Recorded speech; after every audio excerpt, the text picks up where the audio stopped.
Ya, halo teman-teman, jumpa lagi di video pembelajaran. Kali ini saya akan sharing materi tentang etika komunikasi dalam dunia kontemporer. Ini adalah materi dari mata kuliah Etika dan Filsafat Komunikasi. Judulnya Etika Komunikasi dalam Dunia Kontemporer, Dialektik Kunci dalam Studi dan Praktik Etika Komunikasi Masa Kini.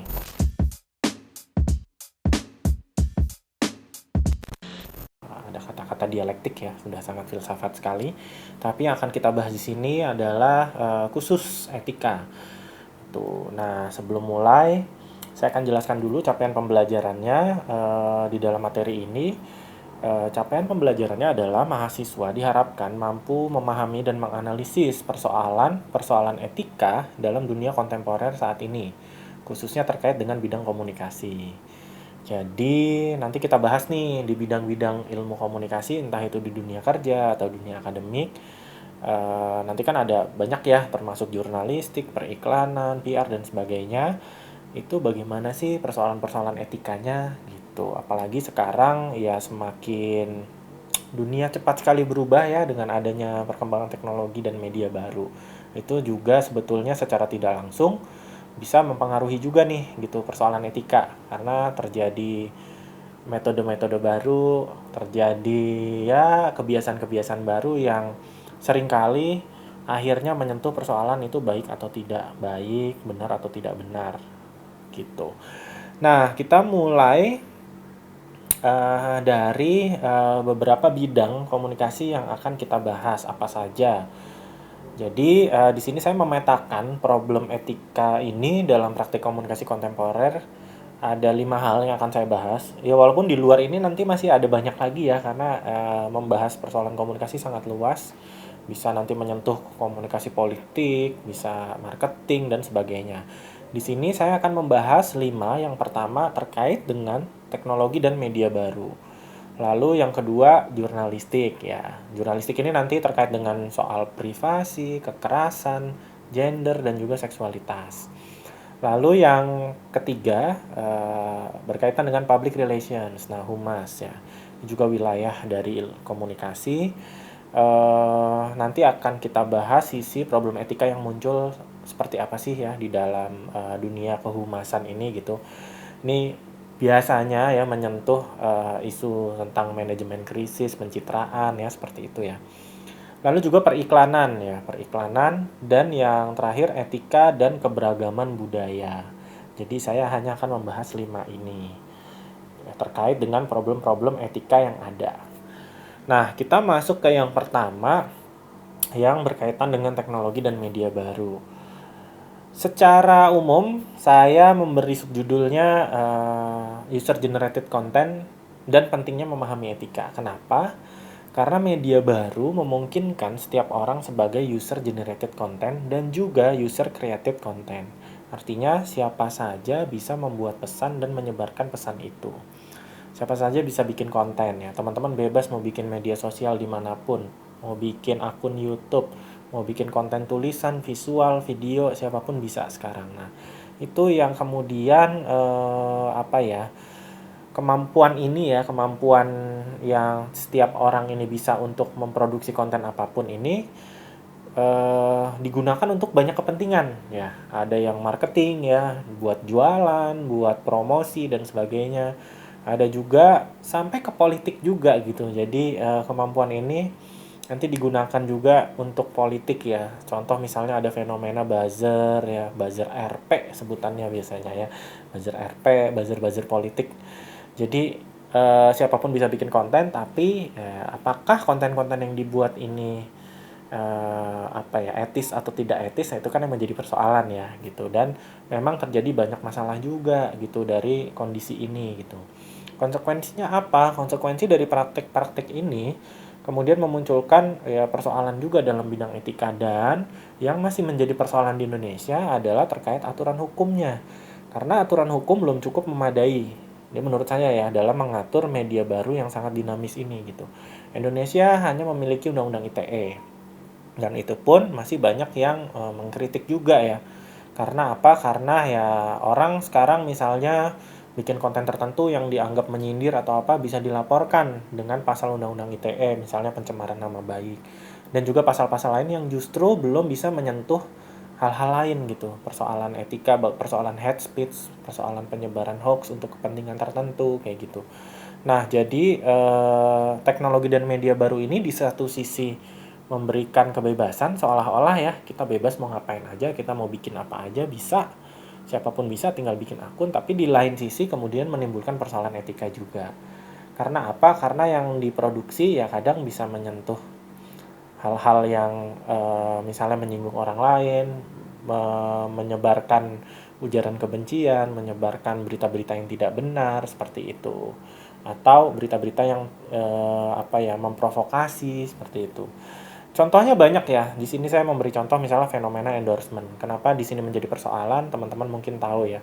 Endorsement juga kemudian menyisakan persoalan karena ya banyak kejadian produk yang di-endorse ternyata tidak baik yang atau dia mengiklankan produk itu tidak benar gitu ya. Maksudnya ya tidak sesuai ya. Terus banyak juga ternyata produk palsu bermasalah dan sebagainya gitu. Terus juga fenomena buzzer politik, kita tahu buzzer-buzzer politik ini yang menyebarkan pesan secara berulang-ulang gitu ya, berulang-ulang untuk kepentingan politik tertentu. Dan juga penerapan Undang-Undang ITE juga yang belum, tadi saya katakan ya, belum memadai untuk mengatur wilayah teknologi dan media baru ini. Terus juga ada masalah-masalah seperti peretasan akun, media sosial ya, hacking, masih ada tuh. Dan itu juga masih menjadi persoalan nih di era sekarang gitu. Termasuk juga penyebaran konten-konten yang berisi informasi tidak benar atau hoax. Nah, fenomena itu semua kan beririsan dengan persoalan etika ya, gitu. Karena orang yang melakukan itu ya kita tahu ya ketika dia punya maksud tidak baik, artinya tindakannya menjadi tidak etis seperti itu. Lalu masuk yang berikutnya saya akan bahas soal jurnalistik.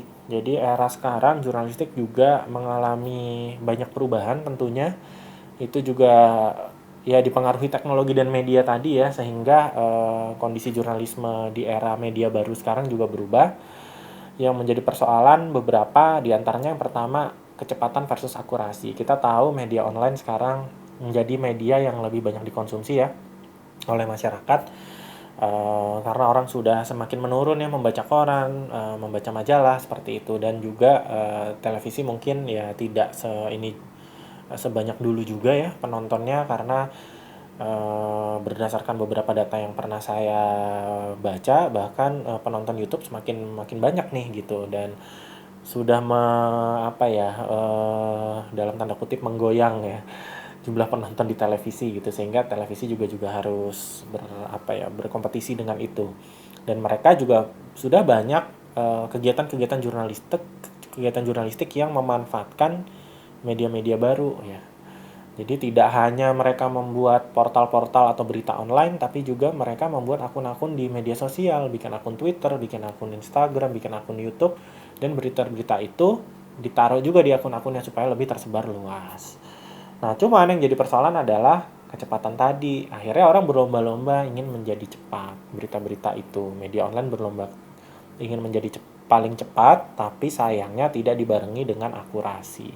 Seringkali berita yang penting cepat, tapi apakah itu akurat? Nah, itu yang menjadi persoalan.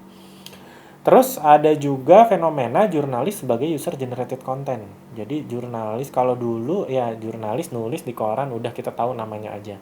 Sekarang kita bisa tahu nih akun media sosialnya seperti apa. Jadi ketika ada tulisan misalnya Viva News membuat berita tentang atlet tapi dari judulnya agak-agak seksis gitu ya. Kita lihat nih wartawannya siapa. Habis itu kita bisa serang tuh sama netizen diserang lah gitu ya di Instagram, di Twitternya seperti itu.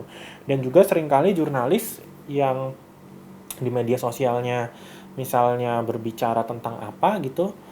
Nah, ketika itu menjadi ramai gitu, dia bisa dikaitkan juga dengan medianya sehingga orang-orang juga jadi aware juga. Jadi jurnalis sekarang juga hati-hati bermedia sosial gitu karena nanti bisa dikaitkan dengan medianya. Terus kalau medianya ada apa-apa kita juga bisa kena gitu. Karena sekarang jurnalis sebagai user generated content juga.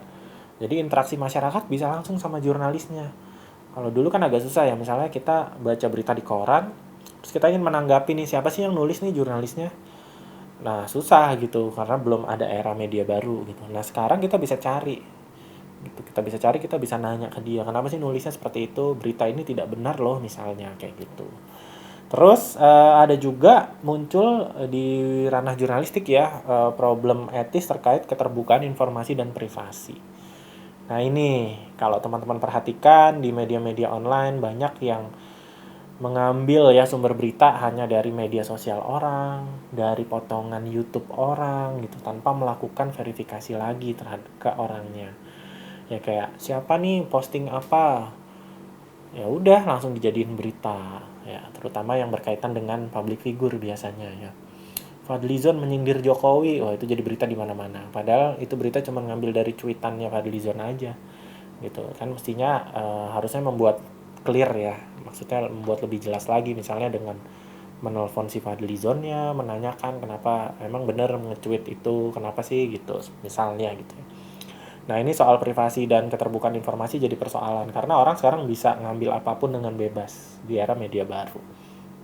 Cuman kalau itu berkaitan dengan jurnalistik harusnya ada kode etik yang juga harus ditaati. Itu yang jadi persoalan.